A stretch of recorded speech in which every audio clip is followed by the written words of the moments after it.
Welcome. তোমরা অনেক দিন ধরেই আমাকে ইউটিউবেতে ক্লাস নেওয়ার কথা বলছিলে এবং আরেকটা কথা বলছিলে যে আমি কোন পদ্ধতিতে জিকেগুলোকে কভার করি বিভিন্ন পরীক্ষার জন্য। তো সেটার জন্য ডেলি রুটিনটা একটা ছোট ভিডিও আকারে তুলে দেওয়া। তো যেটুকু সম্ভব হয়েছে সেইটুকু রুটিন আমি তোমাদের সঙ্গে শেয়ার করছি। তো ডেলি ভ্লগ বলে যে সমস্ত ব্যাপার তোমরা ইউটিউবে দেখো, সেটা আমার ক্ষেত্রে করা পসিবল নয়।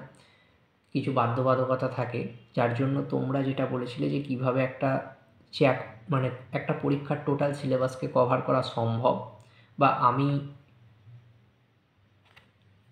আমার রুটিন মেনে কভার করার চেষ্টা করছি, সেটুকু আমি তোমাদের সঙ্গে শেয়ার করছি।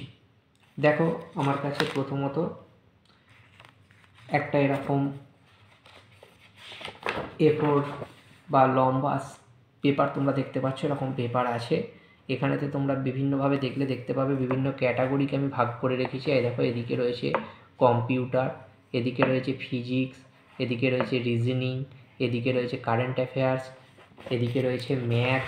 দেখো, পরপর রেখেছি। এদিকে রয়েছে হিস্ট্রি, এরকম রয়েছে। এবার আমি করি কি, এক একটা টপিককে প্রথম ভালোভাবে তৈরি করি আমার জিকে বই থেকে। আমি কিন্তু একটাই জিকে বই ফলো করি এবং বিভিন্ন ইয়ারের previous year question paper follow করি। এবার কোন জিকে বই ফলো করি সেটা এখানে বললে অনেক সমস্যা আছে। এরকম কোনো ব্যাপার নয় যে খুব একবারে ইংরাজি মাধ্যমের বই পড়ি, তা কিন্তু না। তোমরা বাজার চলতি যে কোনো জিকে বই কিনে নিতে পারো, সেটা তোমাদের পছন্দ মতো যে কোনো জিকে বই কিনে নিতে পারো থিওরিটা পড়বার জন্যে। এবার আসে মেন ব্যাপার, থিওরিটা পড়ে নিয়ে প্রিভিয়াস ইয়ার কোশ্চেন কীরকম এসছে দেখে নিয়ে আমি মক টেস্ট দিই। দেখো, প্রথম যেটা আছে, এরকম একটা কালির মার্কারকারী পেন ব্যবহার করি। দেখো, রিজনিংয়েতে ডাইসটা আমি প্রথম করেছিলাম এই কারণ হচ্ছে ডাইসটা নিয়ে আমার একটু সমস্যা ছিল। ডাইসটা ভালোভাবে রেডি করে তা থেকে একটা মক টেস্ট দিই, যাতে দেখা যায় ছোট মক টেস্ট 10-এতে 10 স্কোর হয়েছে। এরপর ডিরেকশান টেস্ট নিয়ে আমি মক টেস্ট দিই। ডিরেকশান টেস্টটা আমার ভালোভাবে রেডি ছিল, সেখানেতে 10-এতে 9 হয়েছে। এরপর কোডিং ডিকোডিং নিয়ে আমি, এটা কমপ্লিট হচ্ছে, ওই জন্য এখানেতে লেখা আছে প্র্যাকটিস প্রয়োজন, অর্থাৎ এই জায়গাটা নিয়ে আমার খুব একটা রেজাল্ট ভালো আসেনি, যার জন্য এই টপিকটাকে আমি পরবর্তীতে চর্চা করব বলে ঠিক করেছি। বিবৃতি আর সিদ্ধান্ত তোমরা জানো যে এনটিপিসি রেল গ্রুপ ডির ক্ষেত্রে একটা গুরুত্বপূর্ণ টপিক। সেখানেতে আমার 7-এতে 10 স্কোর হচ্ছে।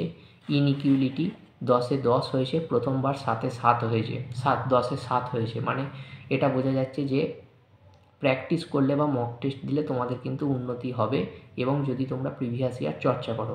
এরপর চলে আসি, এই ব্যাপারগুলোকে আমি আর বেশি তুলে ধরছি না, আমি আমার জিকের প্রশ্নটা তোমাদের সঙ্গে শেয়ার করি।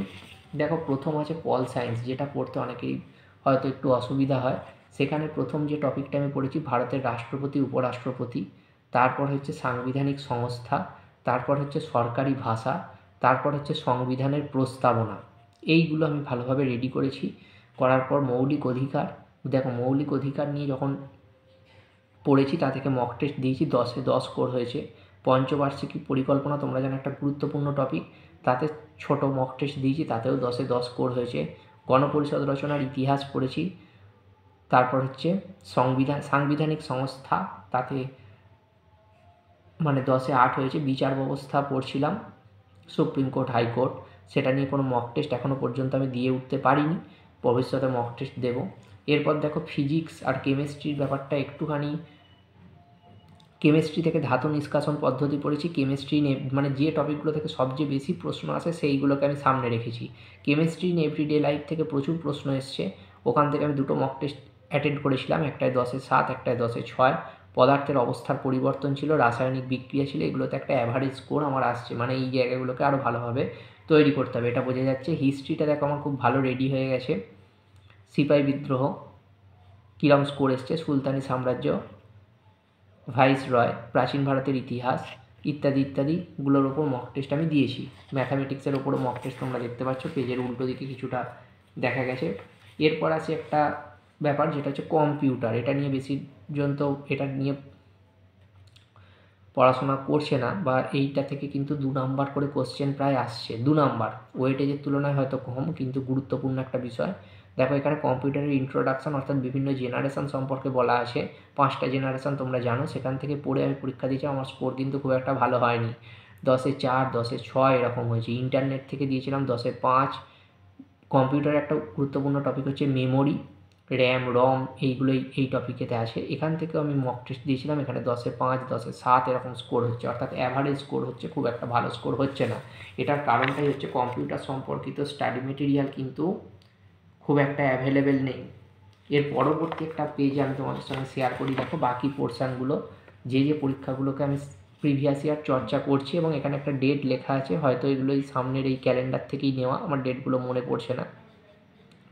যে পরীক্ষাগুলো হচ্ছে সেটা হচ্ছে clerkship, miscellaneous, SI, Bankura court, MTS, CGL, এই পরীক্ষার যে প্রিভিয়াস ইয়ার এইগুলোই মোটামুটি আমি চর্চায় রাখছি। সিলেবাসের মধ্যে থাকছে ম্যাথ, জিকে, কারেন্ট অ্যাফেয়ার্স অর্থাৎ সিএ, ইংলিশ এবং জিআই, এগুলো তো প্রতিটারই কমন সিলেবাস। দেখো এখানে স্ট্যাটিক জিকে, ভারতীয় উৎসব, এটার কিছুটা পোর্শন পড়া বাকি আছে, ওই জন্য এখানে বাকি বলে লেখা আছে। নৃত্য, ডান্স, এখান থেকে 10-এ 7 মক টেস্টে এসছে। দেখো জিওগ্রাফি থেকে মক টেস্ট আমি এইগুলো আমার কভার হয়েছে। এইভাবে মক টেস্ট দিয়ে দিই। ইংলিশ, তারপরে এদিকে আছে বায়োলজি, উদ্ভিদ রোগবিদ্যা, জীববিদ্যা, দেখো এইসবগুলো থেকে মক টেস্ট দিয়েছি, কোনোটা অ্যাভারেজ স্কোর, কোনোটা রিভিশন, যেগুলো বাকি আছে লেখা আছে। মুদ্রাস্ফীতি, ভারতের কৃষি, এইভাবে মক টেস্টগুলোকে আমি রেডি করছি। তো এইভাবে ছোট ছোট টপিক পড়ে আমি মক টেস্ট দিই। তোমরা বলছিলে যে একটা ওগুলোকে মনে হয় কী বলে, ভ্লগ বলে না কী বলে জানি না, সেটা রেডি করা অর্থাৎ ডেলি রুটিন, সেটা আমার পক্ষে সম্ভব হয়নি। আমি তোমাদের জন্য জাস্ট আমি যেভাবে মানে সেটা করা আমার মনে হয়েছে যে ঠিক না, তো জাস্ট যেটুকু করা প্রয়োজন সে তার মধ্যে এই রুটিনটাকে আমি তোমাদের সঙ্গে শেয়ার করেছি।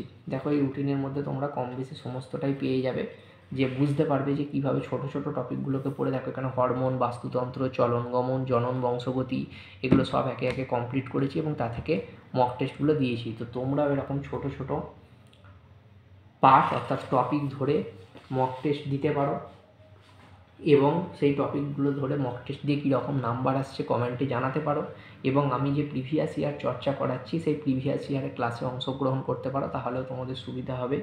তো ভিডিওটা শুরু থেকে শেষ পর্যন্ত দেখার জন্য ধন্যবাদ। আগামীকাল থেকে তোমাদের লাইভ ক্লাস শুরু হচ্ছে, তোমরা লাইভ ক্লাস, এনটিপিসি লাইভ ক্লাসে যোগদান করো। আমিও তোমাদের জন্য মতোই পরীক্ষা দিচ্ছি, এবং তোমরা জানো যে আমি কয়েকটা একাডেমিক কন্টেন্ট রাইটিং এবং অনলাইন ক্লাসের সঙ্গে যুক্ত আছি। তো কাজেই তোমরা যদি ইউটিউবে লাইভ ক্লাসগুলো করো, আশা করি তোমরা উপকার পাবে। থ্যাংক ইউ প্রত্যেককে, দেখা হচ্ছে কালকের লাইভ ক্লাসে।